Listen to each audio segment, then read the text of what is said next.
Please say yes. Don't say no. And we'll tell the world. By now, it's probably no surprise to anybody that we got a birthday number coming up here. Well, it's a surprise to me. I didn't even get a present. Me neither, Big C. That's because it's not your birthday, nitwit. Oh yeah! Jeez, folks, I gotta tell you, it's a Sit back and hang on, everyone. We're here for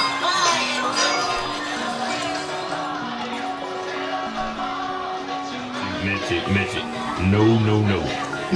Wait.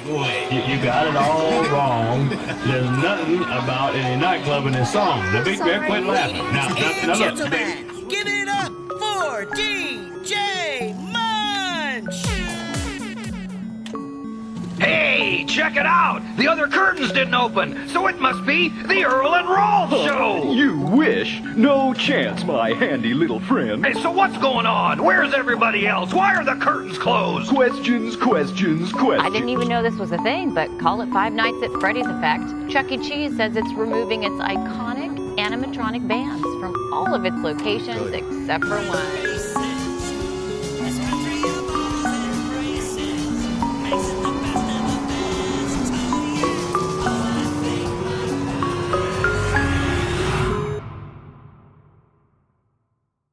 They got the picture. Chuck E. Cheese, where a kid can be a kid.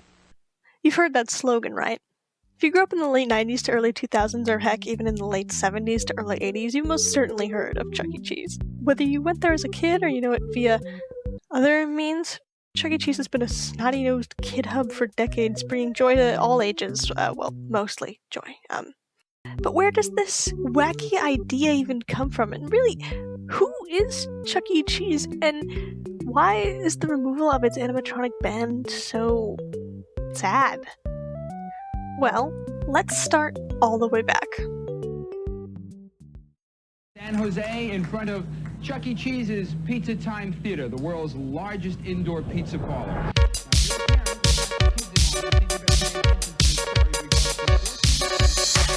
A long time ago, 1977, the co-founder of Atari, Nolan Bushnell, was finally able to realize his passion project, mixing arcades into a family-friendly atmosphere, which also happened to include animatronics. I don't know, I guess he was just passionate about it. As a game producer in the early 70s, creating an environment like this was a great way to distribute the games his company was making. Plus, children were an untapped market at the time, meaning they could get so much money. Kids are easy to market to, easy to make money off of. So, he created Chuck E. Cheese's Pizza Time Theater. It's kind of a mouthful. Pizza was chosen as the food of choice due to how easy it was to make and serve, and thus history was made. The first location opened in San Jose and was pretty popular. They had what were called portrait animatronics, where only half of the robot is mounted in a picture frame. The characters were made and put together by staff in-house, and it was a sort of homely feel. The interactivity was something that had never before been seen anywhere else. The characters had personality, charm, if that's what you can call this. Ugh, that's only a face a mother can love. There were even mascot costumes that would walk around the floor and pose with families during birthday parties.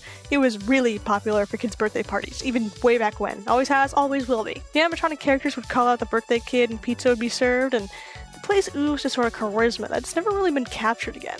Call them creepy, but there was a reason these things got so popular. In 1978, Bushnell left Atari due to the direction the company was heading in, and he started working on Chuck E. Cheese full-time. And in 1979, Bushnell actually started to franchise the brand outside of California. He partnered with a man named Robert Brock. However, Brock had some other plans. You see these guys? They look like they were thrown together in a washing machine in the basement of some guy's house. Now, these guys, well, they looked great, almost lifelike. Kinda, for the time, I guess. About a monkey, is it? My cue card says it's about a monkey. Now, you think you can take it from here? These animatronics were made by Creative Engineering and its founder, Aaron Fetcher. Brock saw Fetcher's creations and compared them to Chuck E. Cheese, and he didn't like what he saw. Aaron Fetcher's creations were a lot more advanced, and if people saw that, then why even go to Chuck E. Cheese? These guys are cooler. So he jumped ship, and instead of partnering with Bushnell, he partnered with Fetcher instead. Thus, Chuck E. Cheese got its first real competitor. Showbiz Pizza, a themed family restaurant that served pizza with a stage and big full-body animatronics. That's a big step up from Chuck E. Cheese. The first Showbiz Pizza was opened in 1980 and Bushnell was not happy. He sued Showbiz for stealing his idea and won. Showbiz had to pay Pizza Time Theater a portion of its profits for the next decade. But that didn't really stop Showbiz Pizza from becoming a huge hit. The next few years were pretty good for both companies. It was the golden age of arcade games, after all. The market for video games was booming, and the pizza restaurants were definitely seeing the success. New characters were introduced, and the characters. I should probably introduce them, huh? This is Chuck E. Cheese, a computer-animated rat with a New Jersey accent. The Pizza Time Theater had a group known as the Nitwitch, which would eventually become Mr. Munch's Make-Believe Band, though I'm not exactly sure when that transition happened. The first animatronic created for Pizza Time Theater was, of course, Chuck E. Cheese, a rat with a New Jersey accent. He was pretty sarcastic and sometimes even a bit rude at times, even being branded as a thug, yet he was still played off as a bit of a goofball. Over the years, he's become a lot more friendly and kinder to his friends. Fun fact about this guy, though, he was originally supposed to be a coyote. Yeah, that's weird, isn't it? Then there's Jasper T. Jowls, the country dog, farm dog. He plays the banjo. He laughs a lot, it's pretty sharp. He also used to flirt with a lot of the female cast. That's weird. Anyway, also part of the original cast was Pasquale, the Italian chef. He called out pizza orders originally, but stopped doing that once there got to be too many pizza orders. Bro never would shut up. He apparently used to insult Chucky back in the day, but he was mostly just the funny Italian guy. The original cast had two other characters that are no longer in use today, being the Warblettes, a group of crow ladies who sung in harmony, and Krusty, the cat. Yes, his name was Krusty. He was a major part of the group, being a down-on-his-luck cat who was pretty much a foil to the perfect Chucky. Early on, though, Krusty was replaced by Mr. Munch, a purple monster guy who was always hungry. Same, man. Same. Eventually, the Warblettes were removed, and a female guest star would appear semi-frequently. Usually, this would be Helen Henny. She was the main female lead, and would often hang around the band when no one else was around. Helen Henny's role would frequently be swapped out by another female character, but there's a lot of them, and I'm not going to go over them all. Helen Henny actually became a mainstay at Pizza Time Theater. Girls coming to Chuck E. Cheese found her to be quite relatable, and made the place more inclusive to the gender that was left out by most video game markets at the time. Pretty neat. Meanwhile, over at Showbiz, they had the Rockafire Explosion. The leader of the group was a silverback gorilla named Fats Geronimo. He played the keyboard and was the smooth talker of the group. He led most of the conversations and songs as well. Duke LaRue was the drummer. He was a dog. He stumbled over his words a lot, often finding himself at the butt end of jokes. However, he was pretty much the lead singer in the early days of Showbiz. Mitzi Mozzarella, while looking like Chuck E. Cheese, was actually not a rat. She was a mouse, who was a cheerleader. She was peppy and voiced by an actual kid, creating a lot of inclusivity to the band, as Mitzi became a relatable character for kids, specifically young girls. She sung a lot more of the modern pop songs that were relatable to most of the younger kids at the time. Beach Bear was the guitarist. He was a beach polar bear?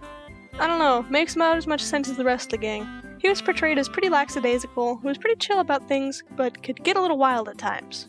He was one of the few characters that could cross his eyes. Then, there's probably the most famous Showbiz character. You've probably seen this guy around. Billy Bob Broccoli. Yay! He was pretty much the main mascot for Showbiz. He's a big, lovable bear in overalls, very country bumpkin type. He has a few friends, like Birthday Bird and Looney Bird. He was stationed on the right of the main stage, and was often talking about new inventions that he'd been working on as part of his show routine. And finally, the one and the only, my favorites, Rolf the Wolf and Earl Schmerl. I love them. Rolf was, let's just say, brutally honest. He was a narcissist and a big jerk, but he was also a big goofball. Earl was his right-hand man, literally. He was a sentient puppet that sort of kept him in line. He was hot-headed and often made fun of Rolf, calling him a geek all the time. They were stationed to the left of the main stage and often ran a comedy routine. Gosh, I love these guys. Oh, alright, this is a timeline. Let's get back on track.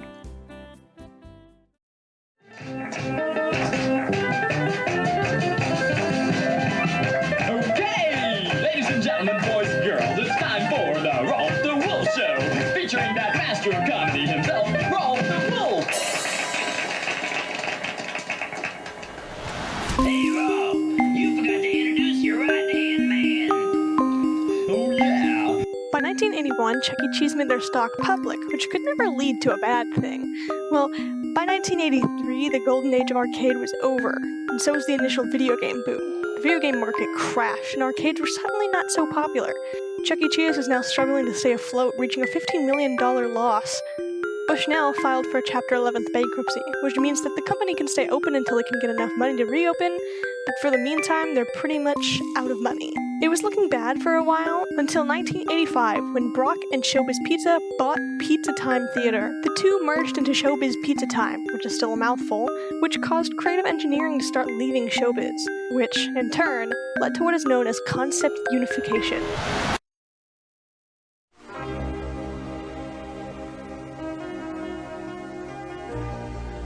Welcome to the Concept Unification installation tape. The purpose of this tape is to give you a brief overview of the installation process. The first thing you need to do is to play the Rolf and Earl show tape and make sure everything is operational. First, remove all props and destroy all of these props as they will not be used again.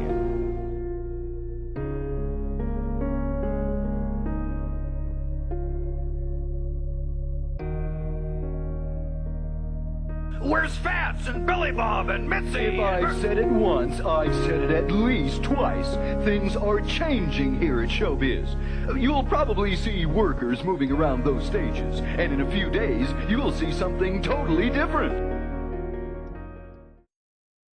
For whatever reason, the Rockafire explosion had to go, and during a few months after the merger, all Showbiz Pizza locations would be transformed into Chuck E. Cheese locations. By 1990, creative engineering was completely out of the picture, and by 1992, all Showbiz Pizza locations were officially Chuck E. Cheese locations.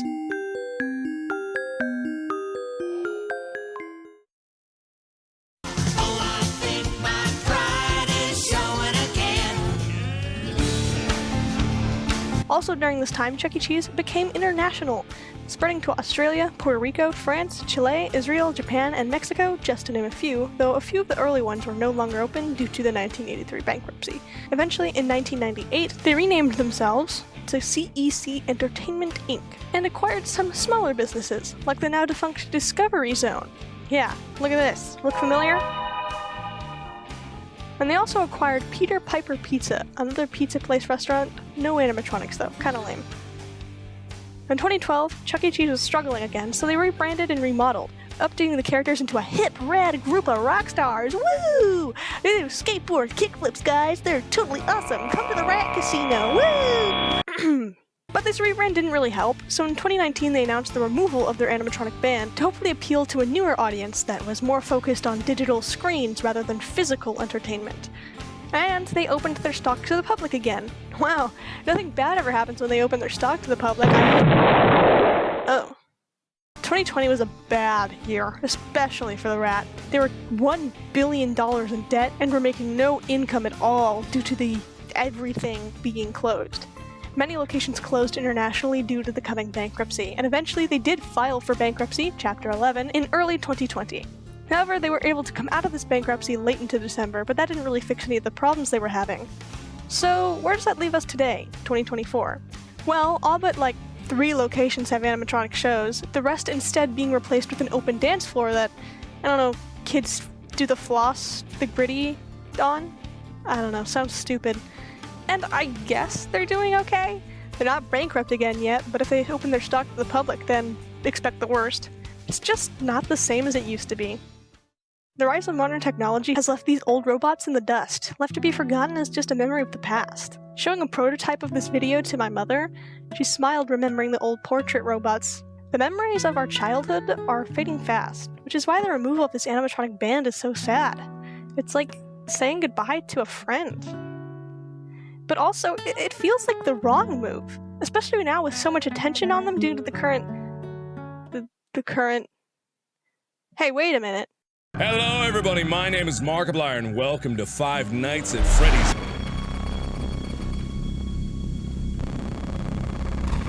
You didn't think you were getting through a video about animatronics without hearing about this, did you? Okay, let's rewind just a little bit. Let's say 10 years ago, 2014. Chuck E. Cheese is doing decently. But meanwhile, over in the video game space, something is happening.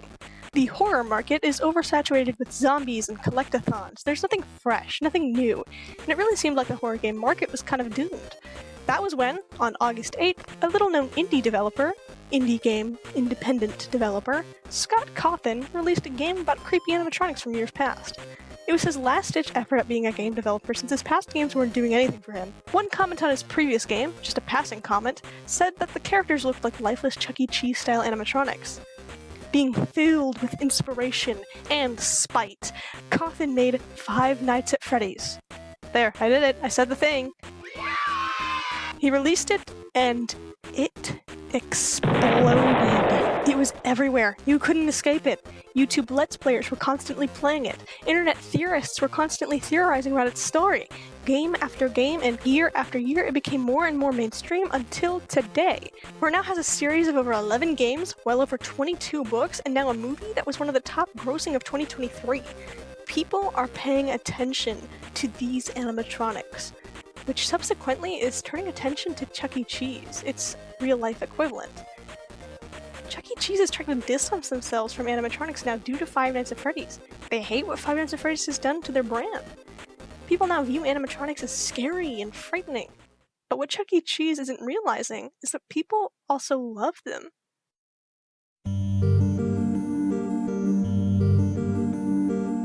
Chuck E. Cheese, by removing their animatronics, is removing their brand, their calling card, excluding a new generation from ever experiencing the thing that made one of the most popular game franchises in modern history.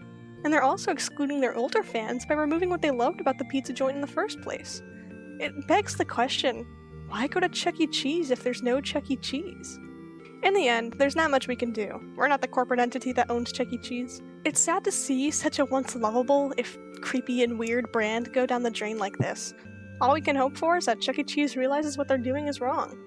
In the meantime, I'm gonna go scavenge this abandoned Showbiz pizza for an animatronic. Who wants to come with? We got a show. Hey, in the house.